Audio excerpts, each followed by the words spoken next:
जय सिया राम। श्रीमद् भगवद गीता महात्म्य की कथाएं। श्रीमद् भगवद गीता के 18वें अध्याय का महात्म्य। श्री पार्वती जी ने कहा, भगवान आपने 17वें अध्याय का महात्म्य बतलाया, अब 18वें अध्याय के महात्म्य का वर्णन कीजिए। श्री महादेव जी ने कहा, गिरिनंदनी चिन्मय आनंद की धारा बहाने वाले 18वें अध्याय की पावन महात्म्य को, जो वेद से भी उत्तम है, श्रवण करो। यह संपूर्ण शास्त्रों का सर्वस्व, कानों में पड़ा हुआ रसायन के समान तथा संसार के यातना जाल को छिन्न भिन्न करने वाला है। सिद्ध पुरुषों के लिए यह परम रहस्य की वस्तु है। इसमें अविद्या का नाश करने की पूर्ण क्षमता है। यह भगवान विष्णु की चेतना तथा सर्वश्रेष्ठ परम पद है। इतना ही नहीं, यह विवेकमयी मूल काम, क्रोध और मद को नष्ट करने वाला, इंद्र आदि देवताओं के चित्त का विश्राम मंदिर तथा सनक सनंदन आदि महायोगियों का मनोरंजन करने वाला है। इसके पाठ मात्र से यमदूतों की गर्जना बंद हो जाती है। पार्वती, इससे बढ़कर कोई ऐसा रहस्यमय उपदेश नहीं है जो संतप्त मानवों के त्रिविध ताप को हरने वाला और बड़े बड़े पातकों का नाश करने वाला हो। 18वें अध्याय का लोकोत्तर महात्म्य है।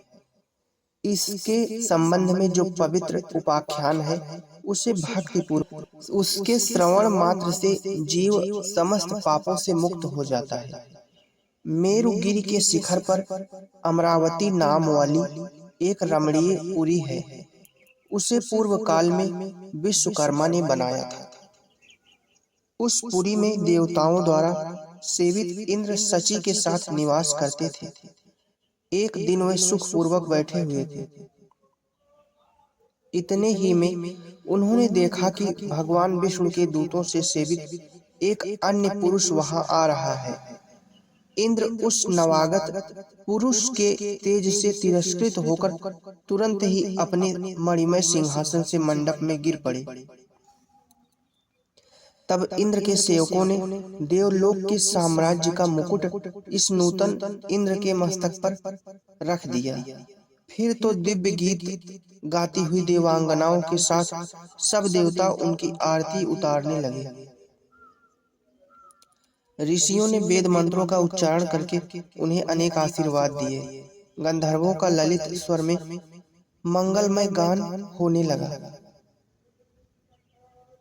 इस प्रकार इस नवीन इंद्र को 100 यज्ञों का अनुष्ठान किए बिना ही नाना प्रकार के उत्सवों से सेवित देखकर पुराने इंद्र को बड़ा विस्मय हुआ।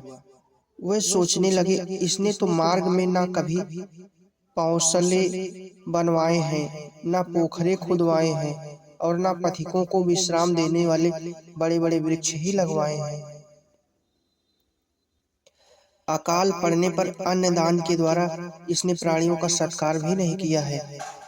इसके द्वारा तीर्थों में सत्र और गांवों में यज्ञ का अनुष्ठान भी नहीं हुआ है।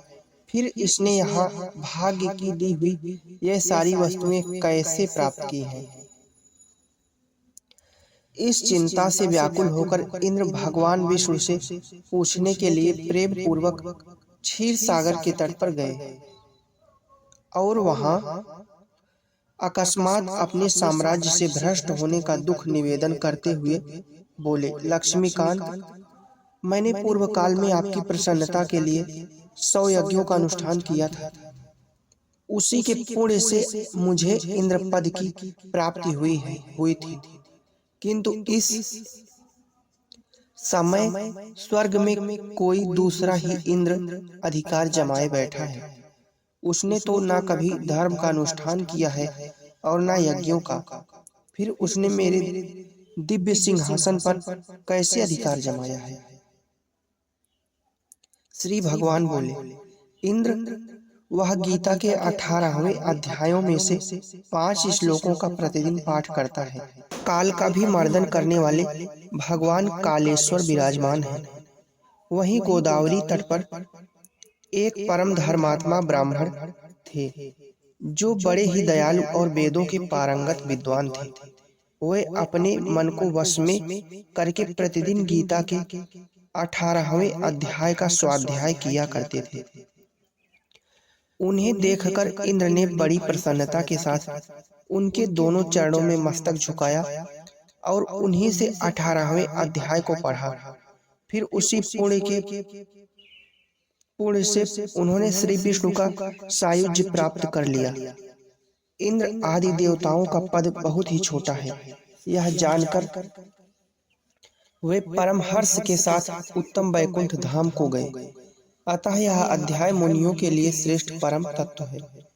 पार्वती, 18वें अध्याय के इस दिव्य महात्म्य का वर्णन समाप्त हुआ।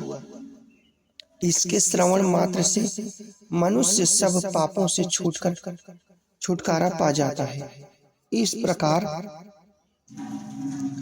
संपूर्ण गीता का पापनाशक महात्म्य बतलाया गया। महाभागे, जो पुरुष श्रद्धायुक्त होकर इसका श्रवण करता है, वह समस्त यज्ञों का फल पाकर अंत में श्री विष्णु का सायुज्य प्राप्त कर लेता है। जय सिया राम, जय सिया राम, जय सिया राम, जय सिया राम।